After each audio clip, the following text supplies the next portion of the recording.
오늘 주신 말씀, 어제 주신 말씀을 기억하면서 우리가 주님께 더 가까이, 더 깊이 나아가는 우리가 되기를 소망합니다. 오늘 새벽 기도회 가운데 잘 오셨습니다.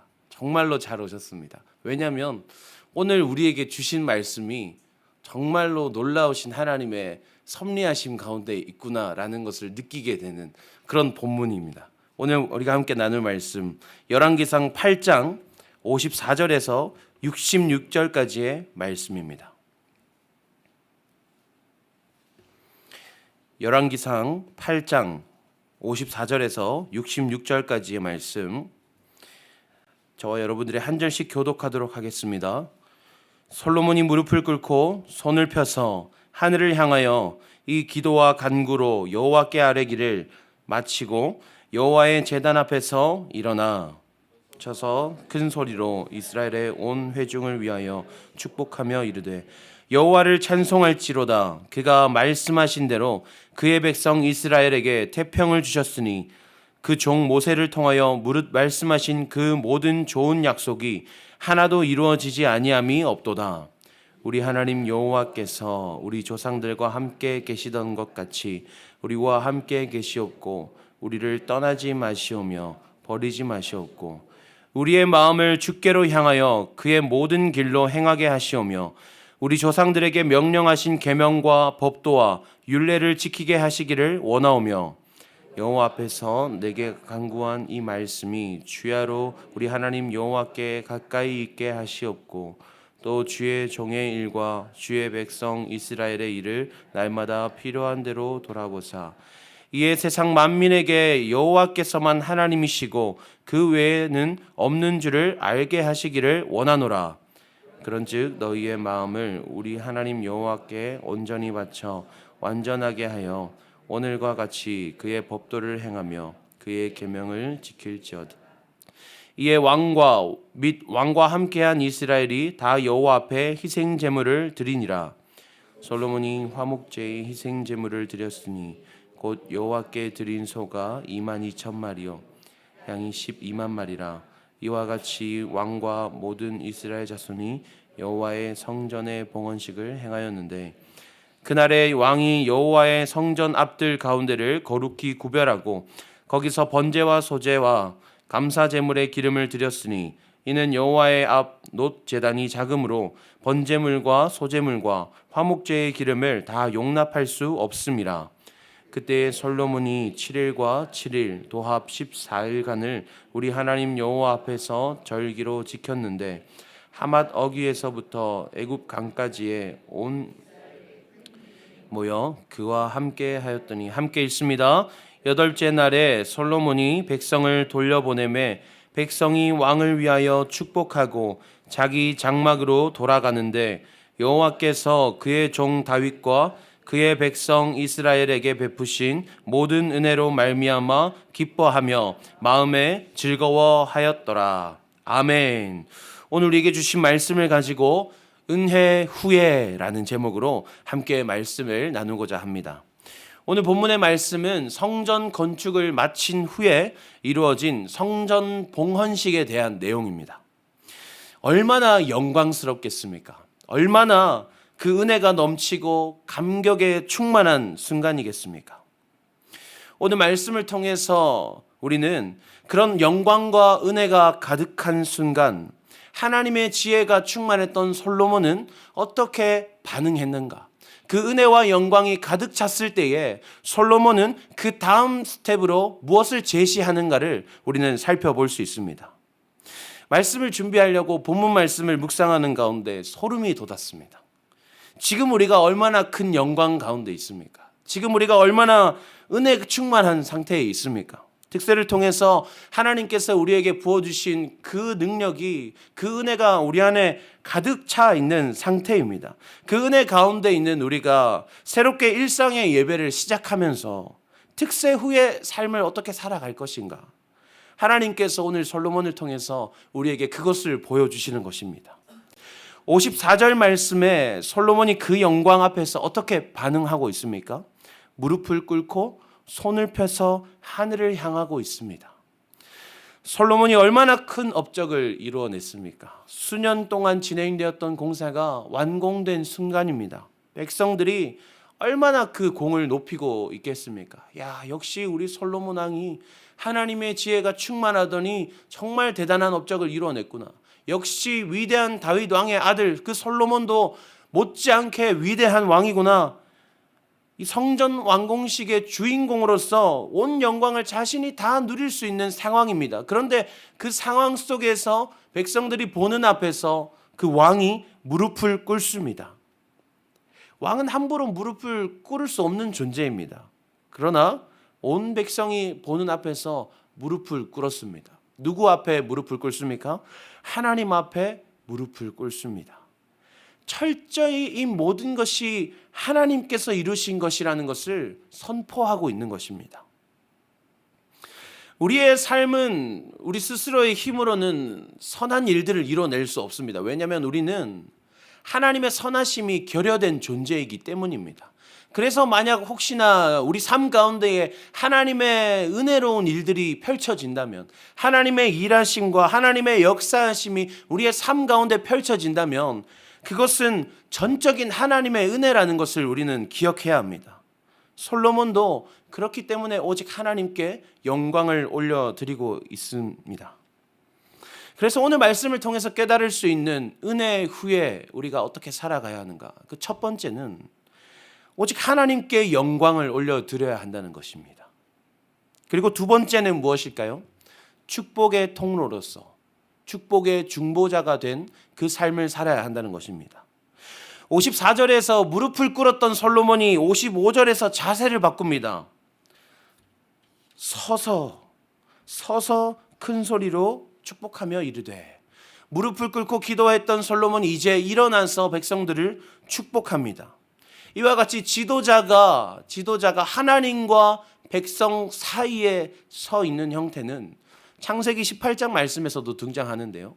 창세기 18장 말씀에서 하나님은 이 모세가 아니고 아브라함에게 소돔과 고모라를 멸할 것이다 이렇게 말씀하십니다. 그때의 장면을 창세기 18장 22절 말씀은 이렇게 표현합니다. 그 사람들이 거기서 떠나 소돔으로 향하여 가고 아브라함은 여호와 앞에 그대로 섰더니, 사람들이 있고 아브라함은 여호와 앞에 서 있습니다. 백성들과 여호와 사이에 그 지도자가 서 있습니다. 왜 서 있습니까? 소돔과 고모라의 백성들에게 은혜를 베풀어 주시기를 간구하는 것입니다. 하나님 긍휼을 베풀어 주십시오. 중보하고 있습니다. 솔로몬도 마찬가지입니다.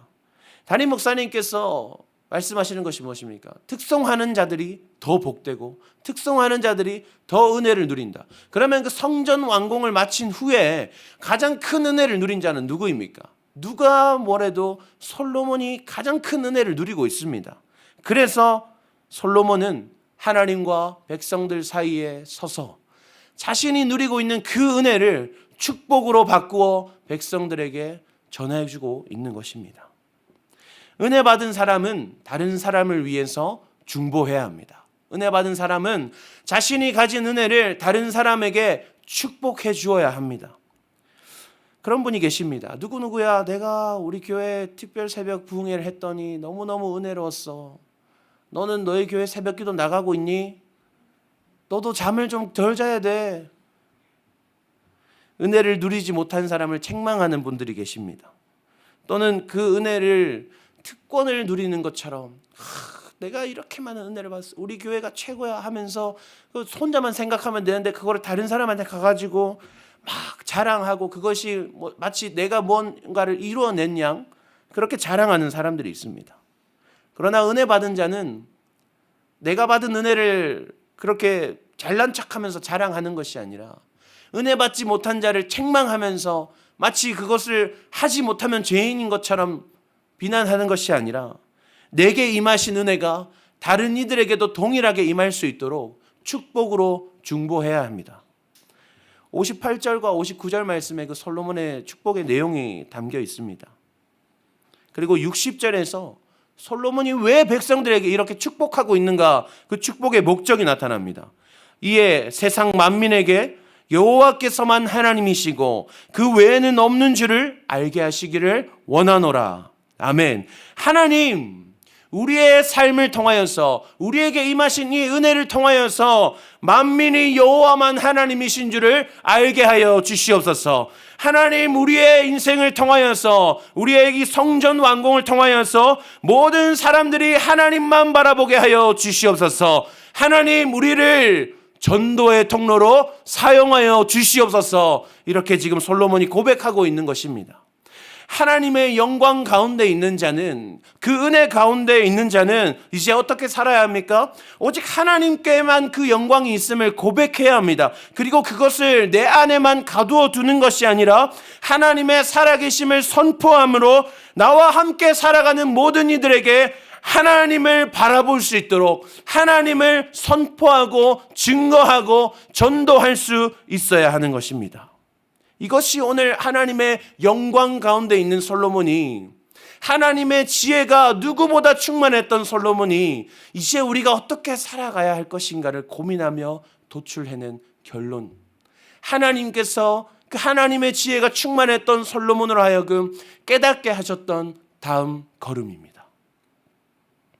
여러분, 소름 돋지 않으십니까? 이제 특세를 끝낸 우리에게 맡겨진 것이 무엇입니까? 그 다음 걸음이 무엇입니까? 새생명 축제입니다. 하나님께서 우리 분당 하나교회에 특별 새벽 부흥회를 준비하시고, 특별 새벽 부흥회가 끝난, 그리고 그 바로 시작인 오늘 이 새벽 기도회 가운데 이 말씀을 주시고 우리에게 그 다음 걸음으로 이 새생명 축제를 예비해 놓으셨다는 사실이 놀랍지 않으십니까? 오늘 본문 말씀을 통해서 깨닫게 하시는 바와 하나님께서 우리 분당 하나교회를 통해서 계획하신 모든 것들이 지금 이 톱니바퀴처럼 이렇게 잘 맞아떨어지고 있다는 것이 느껴지십니까, 여러분? 사랑하는 여러분, 하나님은 정말로 우리를 사랑하십니다.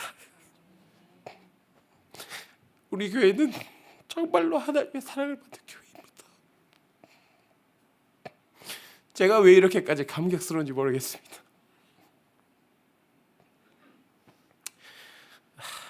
저는 율동공원을 참 좋아합니다. 그런데 율동공원에 갈 때마다 참 신기한 것이 있습니다. 무엇이냐면 그 스타벅스에서 길 건너서 이렇게 율동공원을 진입하면 바로 이렇게 냇가가 흐르지 않습니까? 그 냇가가 너무 깨끗합니다. 어떻게 이 도시 속에서 이렇게 깨끗한 물이 흐를 수 있을까 생각될 정도로 너무 깨끗하고 거기에 이제 뛰노는 물고기들이 너무 많습니다. 그런데 더 걷다 보면 개울이 흘러서 이제 저수지로 모여드는 지점이 있는데요. 그 지점은 냄새가 납니다. 좀 더럽습니다. 그렇게 깨끗한 물이 흘러왔는데 저수지의 물은 탁하게 고여 있습니다. 왜 그럴까요? 아무리 깨끗한 물이 공급되었다 할지라도 그 물이 고이게 되면 썩어져 버리는 것이 하나님이 창조하신 순리이기 때문입니다. 우리도 마찬가지입니다. 우리에게 아무리 놀라우신 하나님의 은혜가 임하였다 할지라도 그 은혜가 우리 안에 고이는 순간 썩어지게 되는 것입니다. 그래서 우리는 흘려보내야 합니다. 흘려보내십시오. 우리 삶 가운데 함께하는 이들에게 그 은혜와 그 기쁨을 충만함으로 흘려보내는 우리가 되기를 소망합니다. 선택사항이 아닙니다, 여러분. 흘려보내야만 우리가 깨끗할 수 있습니다. 전도는 선택이 아니라 필수입니다. 하나님께서 우리에게 명령하신 절대적인 우리의 사명인 줄로 우리가 기억해야 합니다. 하나님께서 우리를 향해 베푸시는 모든 영광과 은혜를 충만히 누리는 우리가 되기를 소망합니다. 그 모든 것을 통해서 오직 하나님께 영광 돌리며 오직 하나님을 증거하는 삶을 사는 우리가 되기를 소망합니다. 더 하나님을 위해 살고 더 하나님을 선포하며 살고 더 하나님을 향한 사랑이 깊어지는 그 은혜가 우리 안에서 더 맑아지는 우리가 되기를 소망합니다. 기도하겠습니다. 감사합니다. 하나님의 놀라우신 은혜를 경험케 하시고 그 모든 것이 하나님께 있음을 고백하게 하시고 또한 오늘 예배를 통해서 오늘 말씀을 통해서 여전히 우리가 하나님의 섭리하심 가운데 있다는 것을 깨닫게 하시니 감사합니다. 하나님, 우리 교회와 우리들 한 사람 한 사람을 사랑하여 주시어서 정말 놀라우신 하나님의 인도하심으로 우리의 걸음을 인도하시니 하나님 그 또한 너무도 감사합니다. 하나님, 우리에게 가르쳐 주시는 바 이제 은혜를 누린 너희가 나의 증인이 되어라. 그 은혜를 흘려보내는 삶을 살거라 말씀하신 그 말씀을 우리가 가슴에 새기겠습니다. 우리에게 이제 나아갈 다음 걸음 새생명 축제를 향하여서 우리가 더욱 열심으로 달려갈 수 있도록 하나님 인도하여 주시옵소서. 우리에게 주신 그 은혜가 고여 썩어지지 않도록 우리가 최선을 다해 그 은혜를 흘려보내는 시간 될 수 있도록 하나님 인도하여 주시옵소서. 이제까지 우리를 인도하신 하나님이 앞으로의 그 모든 걸음도 여전히 하나님의 섭리하심으로 우리를 인도하실 줄을 믿습니다. 우리는 그저 깨끗함으로 흘려보낼 수 있도록 흘러들어오며 흘려보내는 놀라운 하나님의 그 축복의 통로로서 계속 걸어가는 우리들 될 수 있도록 하나님 인도하여 주시옵소서. 하나님께서 사랑하시는 우리들을 통하여서 하나님의 놀라우신 일들을 어떻게 펼쳐 가실지 우리가 그것을 더욱더 기대함으로 소망하며 달려가겠습니다. 끝까지 주님과 함께 하게 하여 주시옵소서. 감사드리며 살아계신 예수님의 이름으로 기도합니다. 아멘. 이 시간 함께 말씀 붙들고 기도하기 원합니다. 첫째는 하나님 우리에게 주신 은혜를 기억합니다. 그 은혜, 그 모든 것이 하나님께서 우리에게 베푸신 것임을 고백하게 하여 주시옵소서. 오직 하나님께서 이루신 하나님의 역사를 우리가 영광으로 선포하게 하여 주시어달라고 기도하기 원합니다. 또한 둘째는 하나님 이제는 그 은혜를 흘려보내기 원합니다. 하나님께 받은 그 은혜를 내 안에 가두어 두지 않겠습니다. 나의 삶이 축복의 통로, 전도의 통로로 쓰임받게 하여 주시옵소서. 우리 말씀 붙들고 두 가지 기도 제목으로 기도하신 후에 우리 각자의 기도 제목으로 나아가시겠습니다. 함께 기도하시겠습니다. 하나님 감사합니다.